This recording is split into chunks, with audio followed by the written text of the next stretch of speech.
Hello दोस्तों, स्वागत है आपका इस नई वीडियो में। दोस्तों, आज हम उत्तराखंड जीके से संबंधित कुछ महत्वपूर्ण प्रश्न लेकर के आपके समक्ष उपस्थित हुए हैं। तो बिना देरी किए इन महत्वपूर्ण सवालों को शुरू करते हैं। वीडियो शुरू होने से पहले चैनल को सब्सक्राइब जरूर करें।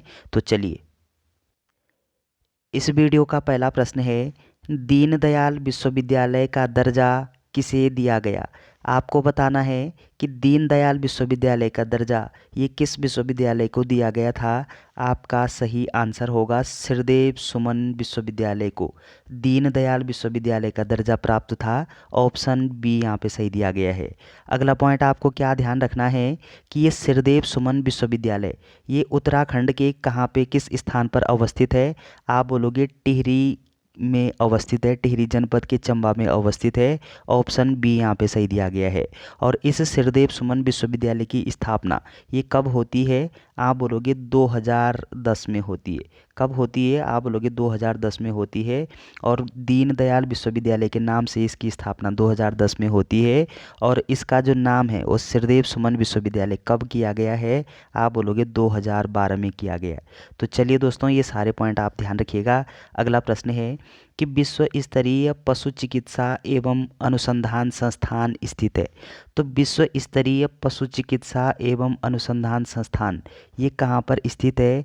आपका सही आंसर होगा मुक्तेश्वर में। ऑप्शन बी यहाँ पे सही दिया गया है। तो मुक्तेश्वर में क्या है कि पशु चिकित्सा एवं अनुसंधान संस्थान अवस्थित है। ऑप्शन बी यहाँ पे सही दिया गया है।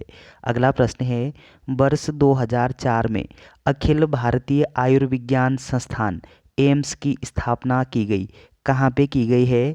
आपको बताना है कि एम्स की जो स्थापना है ये कब होती है। आप बोलोगे वर्ष 2004 में होती है। और किस स्थान पर होती है। तो देहरादून जनपद के ऋषिकेश में ये एम्स की स्थापना होती है वर्ष 2004 में। और पूरा नाम अखिल भारतीय आयुर्विज्ञान संस्थान होता है, जबकि संक्षेप में इसको क्या बोलते हैं, एम्स बोलते हैं। ऑप्शन ए यहाँ पे सही दिया गया है।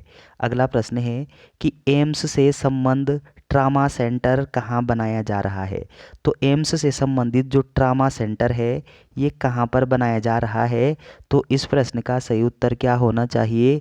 आपका सही आंसर होगा गोपेश्वर में बनाया जा रहा है। ऑप्शन ए यहाँ पे सही दिया गया है।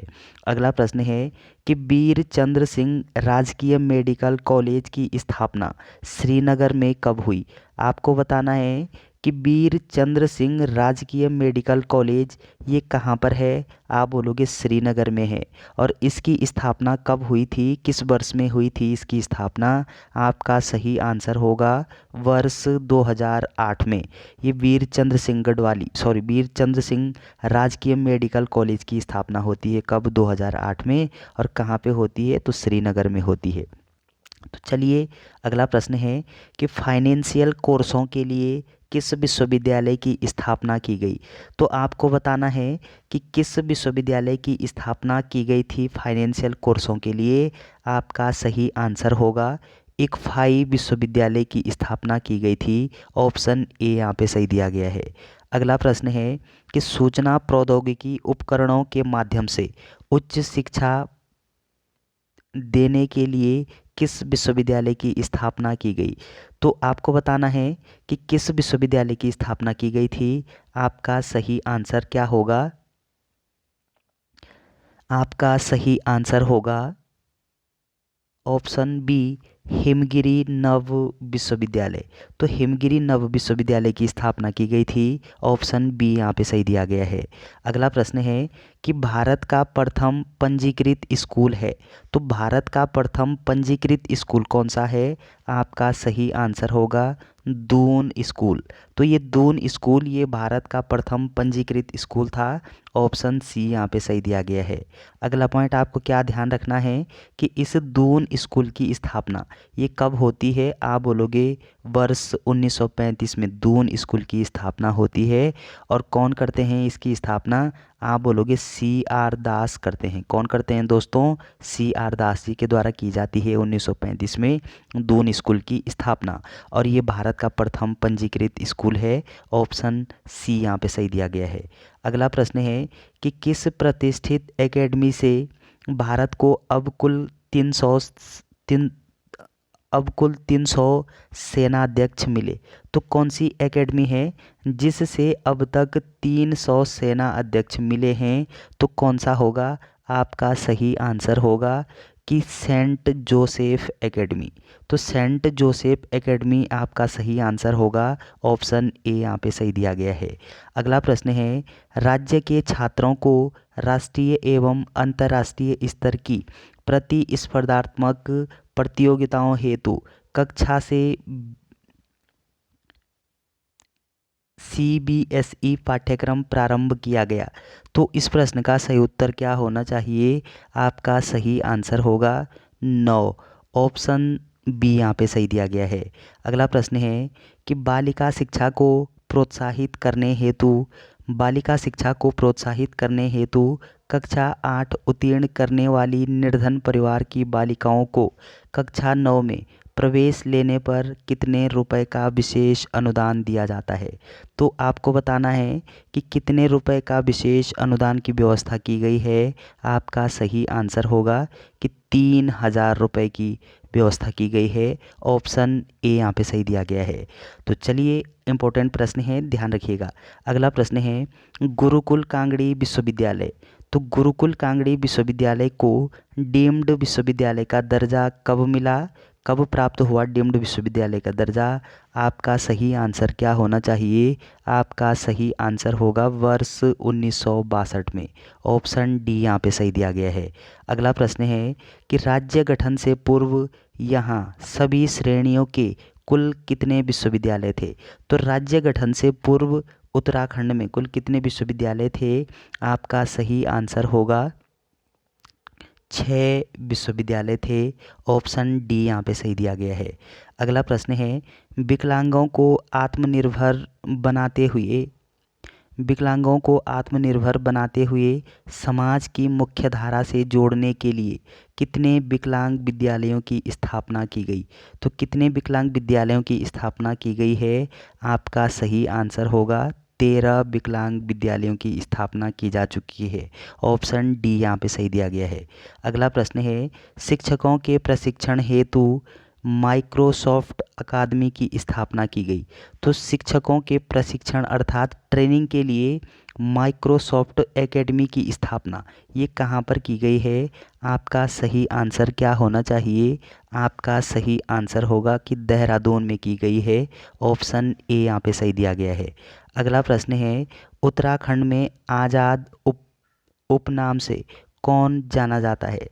तो उत्तराखंड का आज़ाद किसको बोलते हैं? आपका सही आंसर होगा श्रीधर किमोठी।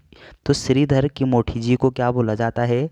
उत्तराखंड का आज़ाद बोला जाता है, या फिर आज़ाद नाम से इनको जाना जाता है। ऑप्शन सी यहाँ पे सही दिया गया है। अगला प्रश्न है कि उत्तुंग शिखर किस जनपद में स्थित है? तो उत्तुंग शिखर बताना है आपको, ये कहाँ पे अवस्थित है, किस जिले में है? आपका सही आंसर होगा कि उत्तुंग शिखर ये पौड़ी जनपद में अवस्थित है। ऑप्शन सी यहाँ पे सही दिया गया है। अगला प्रश्न है कि पनार नदी सहायक है। तो पनार नदी ये किसकी सहायक नदी है? आपका सही आंसर होगा कि सरयू नदी की सहायक नदी है पनार। ऑप्शन ए यहाँ पे सही दिया गया है। अगला प्रश्न है कि कासरोताल स्थित है। तो कासरोताल ये कहाँ पर स्थित है, किस जिले में अवस्थित है? आपका सही आंसर क्या होना चाहिए? आपका सही आंसर होगा कि कासरोताल ये देहरादून जनपद में अवस्थित है। ऑप्शन ए यहाँ पे सही दिया गया है। अगला प्रश्न है, अध्यापकों तथा विद्यार्थियों को कंप्यूटर में प्रशिक्षण देने के लिए आरोही परियोजना कब शुरू की गई? तो आपको बताना है कि अध्यापकों और विद्यार्थियों को कंप्यूटर में प्रशिक्षण देने के लिए आरोही परियोजना ये कब शुरू हुई थी, किस वर्ष में प्रारंभ की गई थी? आपका सही आंसर होगा कि मई 2002 में। ऑप्शन ए यहाँ पे सही दिया गया है। अगला प्रश्न है कि देवभूमि मुस्कान योजना कब समाज के वंचित वर्ग के छात्रों को उत्कृष्ट शिक्षा दिलाने के लिए शुरू की गई? तो इम्पोर्टेंट प्रश्न है। तो कब की गई थी शुरू ये वाली योजना, कि देवभूमि मुस्कान योजना कब शुरू हुई? आपका सही आंसर होगा कि वर्ष 2009 में। ऑप्शन डी यहाँ पे सही दिया गया है। अगला प्रश्न है कि किस कक्षा के बच्चों को विज्ञान एवं गणित की शिक्षा मल्टीमीडिया सीडी द्वारा उपलब्ध कराए जाने वाली ई क्लास योजना है? तो कौन सी योजना है ई क्लास योजना? ये किस कक्षा के बच्चों के लिए प्रारंभ की गई थी, उपलब्ध है? तो आपका सही आंसर क्या होना चाहिए? आपका सही आंसर होगा कि कक्षा 9 से 12। ऑप्शन बी यहाँ पे सही दिया गया है। अगला प्रश्न है उत्तराखंड के काशीपुर की किस महिला बॉक्सर ने कजाकिस्तान में संपन्न अंतर्राष्ट्रीय महिला बॉक्सिंग चैंपियनशिप में कांस्य पदक जीता था? तो किस महिला ने जीता था कांस्य पदक, ये आपको बताना है। आपका सही आंसर होगा कि प्रियंका चौधरी। ऑप्शन ए यहाँ पे सही दिया गया है। अगला प्रश्न है कि गुरुकुल आयुर्वेदिक विश्वविद्यालय कहाँ स्थित है? तो गुरुकुल आयुर्वेदिक विश्वविद्यालय बताना है आपको कहाँ पर अवस्थित है। आपका सही आंसर होगा हरिद्वार में स्थित है। ऑप्शन ए यहाँ पे सही दिया गया है। अगला प्रश्न है कि कुमाऊं क्षेत्र में ग्राम प्रधान की नियुक्ति व भूमि प्रणाली शुरू की गई थी? तो किसके समय में शुरू की गई थी? आपका सही आंसर होगा चंदोक द्वारा शुरू की गई थी। ऑप्शन बी यहाँ पे सही दिया गया है। अगला प्रश्न है कि आश्रम पद्धति के विद्यालयों का संचालन किस विभाग द्वारा किया जाता है? तो आश्रम पद्धति के जो विद्यालय हैं इनका संचालन किस विभाग के द्वारा किया जाता है? आपका सही आंसर क्या होना चाहिए? आपका सही आंसर होगा समाज कल्याण विभाग द्वारा संचालित किया जाता है। ऑप्शन बी यहाँ पे सही दिया गया है। अगला प्रश्न है वीर गब्बर सिंह नेगी टिहरी जनपद के किस गांव के मूल निवासी हैं? तो वीर गब्बर सिंह नेगी पूछा गया है आपसे कि ये कहाँ के हैं? आप बोलोगे टिहरी के हैं। तो टिहरी के किस गांव के निवासी हैं ये आपको बताना है। आपका सही आंसर होगा कि ये पत्थोड़ गांव के निवासी हैं। ऑप्शन ए यहाँ पे सही दिया गया है। अगला प्रश्न है वीर चंद्र सिंह गढ़वाली पौड़ी जनपद के किस गांव के मूल निवासी हैं? तो चंद्र सिंह गढ़वाली ये किस गांव के मूल निवासी हैं? आपका सही आंसर होगा